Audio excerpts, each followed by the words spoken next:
If you're a true powerboater or Black Thunder fan, you know this isn't just another boat, it's a statement. This 2001 Black Thunder 43 EC has been fully dialed in with twin 509 cubic inch Mercury engines topped with Whipple superchargers built for 800 horsepower. The power hits the water through B-Max, poker-on drives, and herring props with 380K planes giving you full control. With only 45 hours on a complete 2022 to 2023 rebuild, this boat is turnkey and ready to run. The paint and cockpit were fully redone in 2019-2020, and the cabin got a full update in 2022.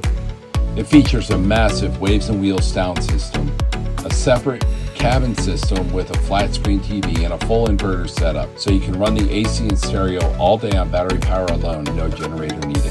Whether you're heading out for a poker run or just want to own a piece of offshore muscle with modern comfort, this Black Thunder delivers. For more information, reach out to Mitch or Andy at Maryland Offshore at 301-294-5936 or via email at info@mdoffshore.com.